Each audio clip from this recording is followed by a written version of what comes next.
Welcome to Conversations with Sarah. I'm Sarah Reddan, Therapeutic Coach of SRTT.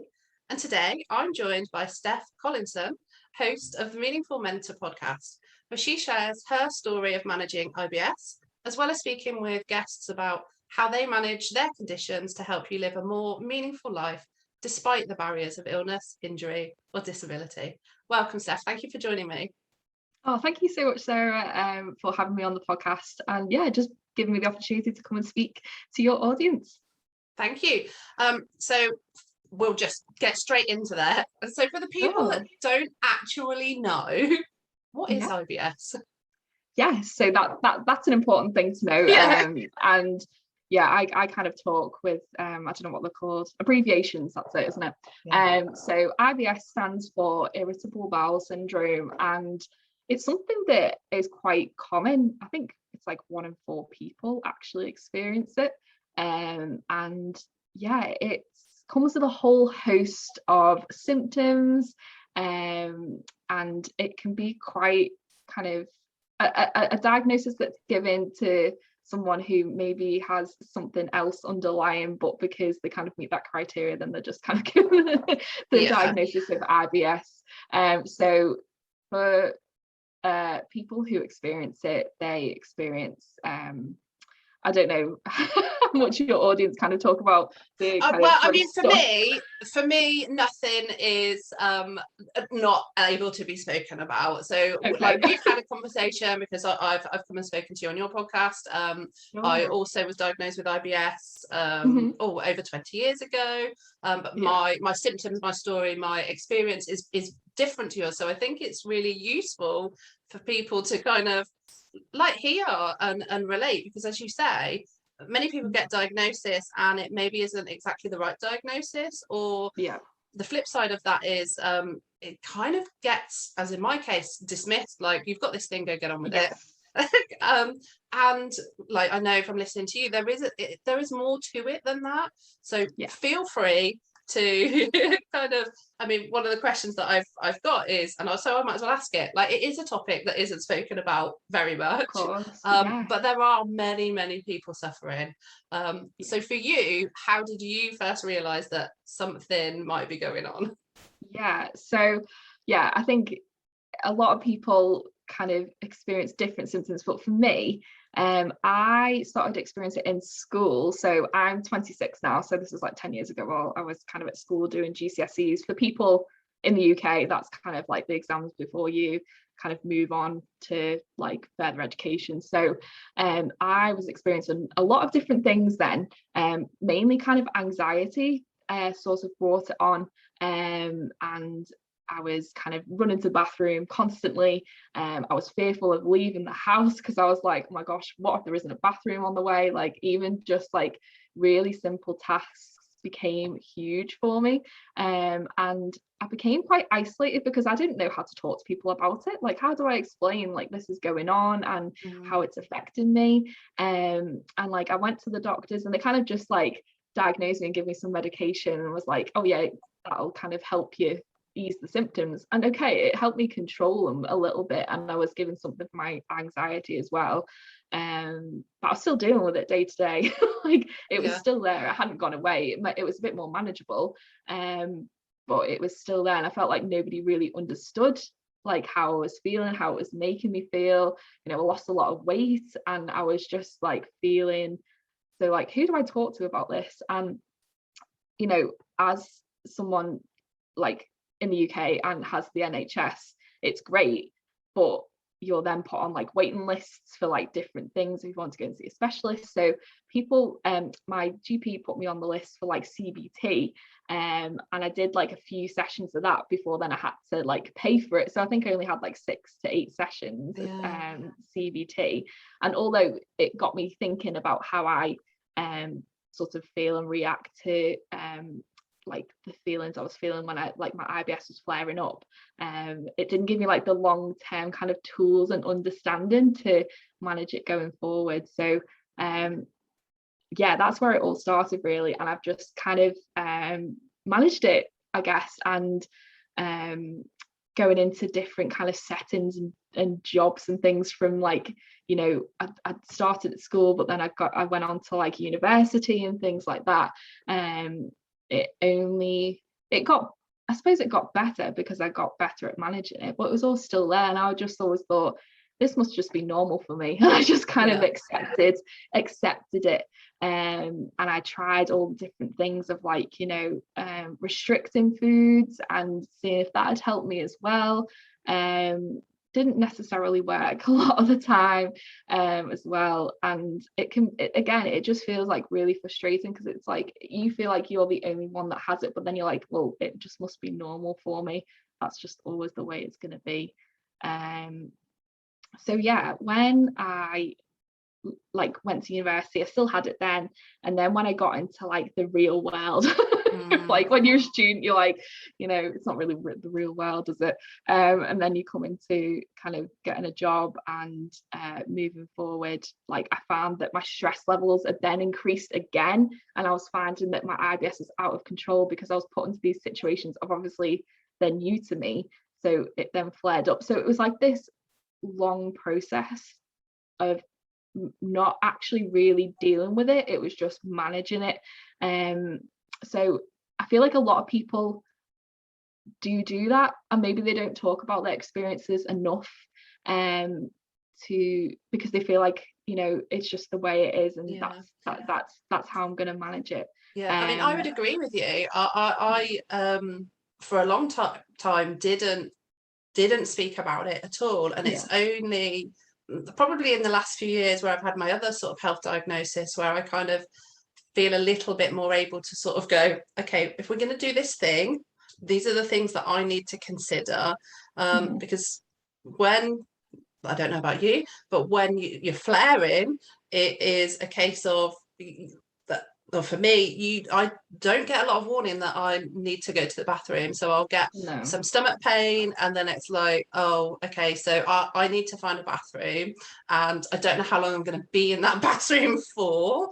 And I mean, at the height of my sort of issues with my symptoms, it would make me feel really, really sick, really, really sick. And so it's like, if you're somewhere else, it's like, am I going to be sick? And then, of course, because you get worried about it, the body, there's more sort of adrenaline and stuff going on that then sets it off even more. So it can be, symptoms can be varied. Like for me, mine is very much under control now. My life is very much sort of set up to manage my health stuff, and very rare that I am symptomatic. But when it happens, there is, once you get to the point of the symptoms happening, like, for, I don't know, like, because it's not really something that I've talked to people about other than you, really. Like it's, there is no control. It's very different to like, I need to go to the toilet, but like when people say, oh, like I needed to go to the toilet, but I waited until I got home, or I waited until I finished work, or I waited till 3 hours later. It's like, how? Yeah, exactly. It's so unpredictable, and I think that's what makes the anxiety worse around it, because as soon as, like you say, you get those pains, or you know, like that sensation, you're just like, right, I need to find somewhere now to go. And like I remember, like, you know, I went to a college that was like 40 minutes from my house, so that had been meaning like getting up early, and like that's when my symptoms were at like the worst, in the mornings. I don't know about you, and I'd get on the bus and I'd have to get off halfway to like find a bathroom, because I just couldn't do the full journey, because I'd have this pent up anxiety, and then I'd have like the pains and like just get all hot and bothered and sweating and just all the horrible things that you experience when you have anxiety. And then I'd be late for college almost every day, and then having to explain that to like my tutors, and then people like looking at me like coming in late. They just didn't get it. And it's at that time I was definitely not comfortable like talking about it. Like I'd tell like my tutor or whoever it was, and they'd be understanding, but then they talking to my like, you know, peers about that was just something that I wasn't comfortable with at all. So yeah, it's so it's a natural thing. Everybody goes to the bathroom, right? Everybody does it. But when it comes to like IBS, it's it just feels like a really awkward topic to talk about, and I'm not sure why. Like, I don't know why there's this thing around it. Yeah, I mean, I think part of it is kind of the Britishness of it all. We don't really talk Yeah. about bodily functions, do we? It's not what we Yeah. don't have polite. It's not polite conversation topic. Yeah. So, and I think, like, for me, it's like I didn't really want people to think about me. Like, every time I went to the bathroom, or that they would be thinking, like, what are you doing in there? But I've kind of got to the point, you know, my nearest and dearest now, it's like, yeah, I'm going to the bathroom and maybe a while. Carry on doing what you're doing, and I'll see you when I see you. One of the godsends was that, like, the little toilet sprays that you can get. I don't like the pooperate things. Yeah. That for me was like, this is genius. Like, it just helped alleviate some of that embarrassment that I experienced, because it's, you know, it can be quite a spectacular occurrence when the IBS kicks in, and just having that one thing weirdly made me feel a little bit more comfortable, almost made me feel a little bit like more in control of like my experience of what was happening. I don't know about you, but I think go on, sorry. No, go ahead. I think for me it was more like just being able to like just get comfortable talking about it for me, and like not feeling like bad about getting up because I needed to go and use the bathroom. Yeah. Like, I think that eventually got like to the point of me feeling okay about it, so then I wasn't bothered about what other people thought about it either. And I think that takes time. Like, it really does take time, and if you can just have that, like, obviously you only speak to people about it who you feel comfortable with and who won't, you know, make you feel worse about it, obviously. So yeah, I think for me it was getting the confidence to actually just, you know, tell someone, okay, I experienced this might happen, you know, I might have to pop off, is that okay? And most people are just like, yeah, that's fine, no problem, you know. And I think that's the thing, once you kind of recognize that actually it's you're not just having a conversation about your bowel movements, you are saying, like, this is a reality for me, I am possibly going to need to go to the bathroom. Most people don't care. Most people are like, oh, okay, that's fine, see you when you come back, are you okay? And it is like you say, once you start sort of saying it, I mean, it's something now, if I go out to eat, I like to come home quite soon after eating. So despite the fact that my symptoms are quite well managed now, that I know is something that can make me feel a little bit more anxious. So I will say to people, oh, you know, after we've eaten, I might go home. And it just frees up for me. It makes I feel more, again, I think it's that control thing for me. It's sort of feeling more like I've highlighted it, and I know what people are expecting of me. So it just makes me feel more comfortable, which then means I can stay longer.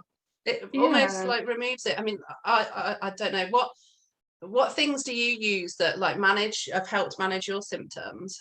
Sure. So yeah, that's an interesting thing that you mentioned there about like letting people know that you're going to leave early. So I think boundaries are really important, like for your own kind of like mental health in terms of this, because for me, going out for a meal or going out for the day or going out for a long like kind of car journey or whatever, like I like to make sure that I'm obviously prepared with like my little essentials bag. Like I have like my medication, like loo roll, all the, you know, all the essentials, obviously.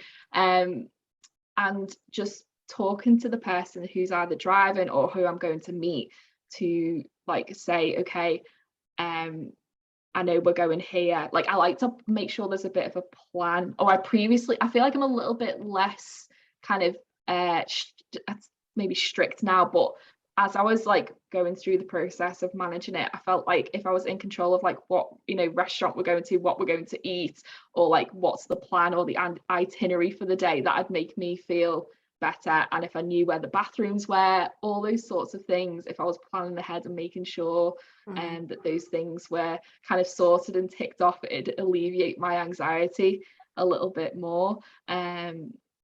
So I think if you can plan ahead and make sure you've got those things in place to just help you feel better. So for example, if you're going on a big like journey, on a day out or something, it maybe takes a couple of hours to get there. I always like to make sure where the loos are on the way, or like where the services are on the way.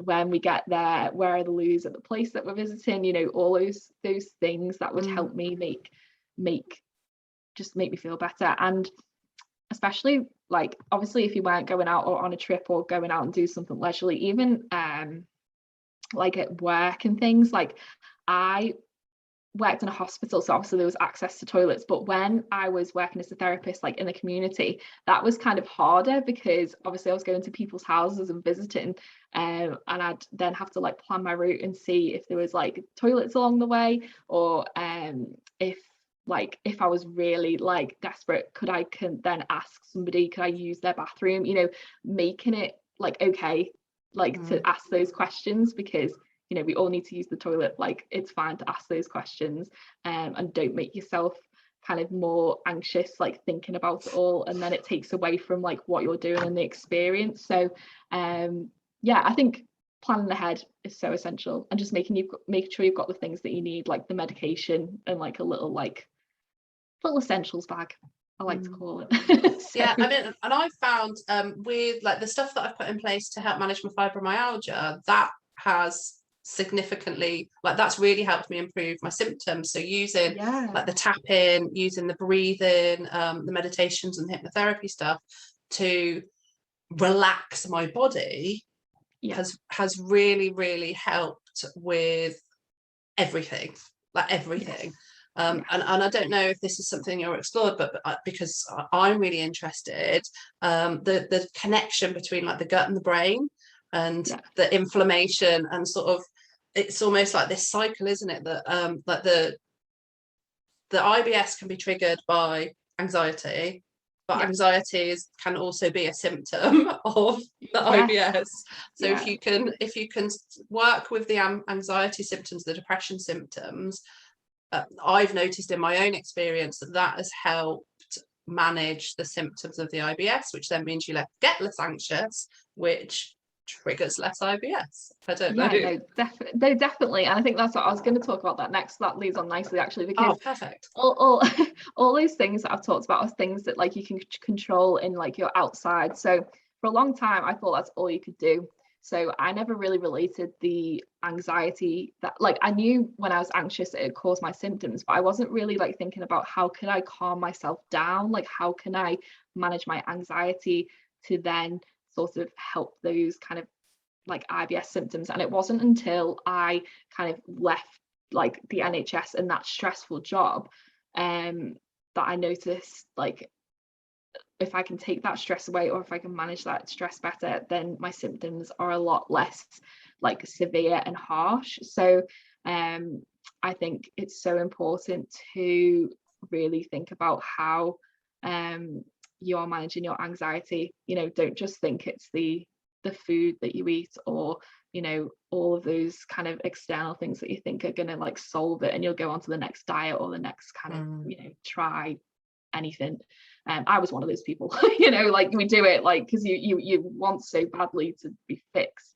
But I mean, it was one of the things that the GP said to me was basically, because I didn't get any referrals anywhere, it was, you've got IBS, look at the food that you eat, remove your triggers. And at one point, everything I ate triggered me, everything. I thought, well, what do I do? Just not eat ever? And of course, it is more than that. And some foods can, of course, trigger more symptoms than other foods, but it is, like you say, it's not just the food, is it? No, it's definitely not that. And it took me a long time to realize that. And I think it's the same for a lot of people. They don't know about the kind of gut brain connection. And now it's so funny for me to look back and see how stressed I was, and in my head, I was so in my head all the time. So for anyone sort of listening and they feel like, oh my gosh, it's never going to get better, it's never going to like change, if you start, like you were saying, Sarah, like all these different like techniques of like breathing and the tapping and those sorts of things, they take you out of your head, you know, and give you that time to just focus on your body sensations. And I like to think I've talked about this before on another podcast, but like if you can like imagine like going from like your throat down to your stomach and just imagining that nice flow, that helps me, because it's like, okay, it's calm, it's peaceful, it's fine, like I can digest food and it feels like okay. Like those little things for me help me. So for example, I went on a train journey that was 3 hours. My family live in Liverpool and I'm up in Scotland, and for me that was the first time that I got on a train after COVID and things like that. So it was like a huge thing for me to do, and for me I would take loads of medication beforehand and get really anxious and just get myself kind of worked up.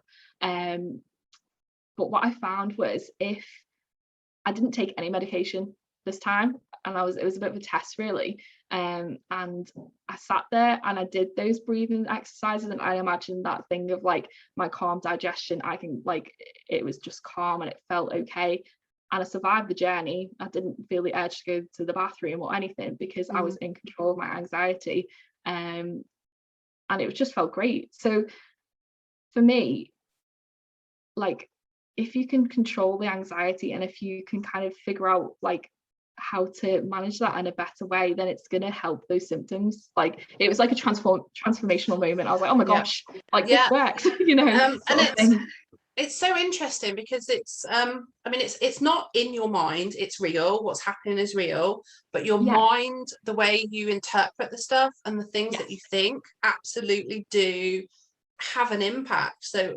like I noticed that with my own experience, and of course with the work that I do with clients, if you are thinking more about sort of being in that calm space and able to be in that calm space and able to kind of be like, you know, I've thought about the things I need to think about, I don't need to worry about stuff, and bringing that calmness in, it makes such a difference. Our brain doesn't know the difference between an actual threat and something that we think is a threat. So if we are thinking something is a threat, we trigger our fight or flight response, which triggers, you know, that's the stress, the feeling of stress, the feeling of anxiety, and our body is reacting to it. And it doesn't need to do anything. It doesn't need to run away from a dinosaur trying to kill us. It doesn't need to like do anything. And then all these like chemical hormones get dumped into the stomach. And of course the digestion's like, hello, what do you want me to do with all of this? The body purges. I mean, it is more complicated than that, but it also isn't as well. So it is, once you can notice like the situations that trigger, and I'm very much for, if your body is telling you the people that you're around, the environments that you're in, the things that you are doing are not good for you by these kind of symptoms, don't do them. Like, don't look at what can change. Look at, actually, is this an environment that you need to be in? Like, change what you can to be in that environment, but sometimes you need to change the environment. And I don't know if you would agree with that, given like your career path and the changes that you've made. Would you, or is it something like, do you have different advice? No, like I think changing your environment is important if it's a source of stress, but I also think like, have you got a choice? Are you in control of what is going on as well? Like I think I suppose both ways. Like, I mean, for me, I made a choice because the environment I was working in was not good for me at all. It was negative, it was toxic, it was making me feel worse. And I knew it, even if I maybe changed my kind of views and mindset around that wasn't going to kind of change the way I was feeling about it, or like the environment I was in. It wasn't going to have like a positive kind of impact. So I chose like to take myself out of that, and I saw, you know, the huge difference within that. And I think that then started my sort of journey on like self-development and looking at all these different things around like anxiety and like really what's like what is the core reason for like this diagnosis and why I feel like this. But that's like a whole different I feel like I could talk loads about that as well. I mean, and I think, like, you know, I agree with you. That's what I mean. Like we can look at like having a positive mindset. We can look at like how we filter the world, but sometimes the world that you're in is what needs to change. Yeah. No, definitely, I agree. And even like growing up as well, like in a home that wasn't very accepting of my IBS and my anxiety and all of that, then didn't help either. And I know now from moving away from that and being in environments where it's okay to have my IBS symptoms, it's okay to experience anxiety, because like you were saying before, it's very valid. All your experiences are very valid. And you know, you shouldn't be kind of ashamed of what you're experiencing, because it's all for a reason. You know, it's probably like these kind of, as they say sometimes, like chronic conditions are brought on because of, you know, things that you've got trapped and like emotional things that you're not dealing with. So if you can get yourself away from those environments that particularly are making your symptoms flare up or making them worse, then you've got that time to, you know, I suppose recover and tackle it from a different way, you know. Like I kind of was very much like, when I was living at home, like medication would be the only way to help me, and like, you know, changing my diet and things. But obviously now, you know, going through and living on my own and living with my boyfriend, like I have got that time to really figure out and process, you know, all the things that might be triggering it and like why I do experience it. So yeah, I think environment's really important. You know, if you're in a supportive environment and you've got that time to just think and recover, it can really really help. Yeah, and I think that's it.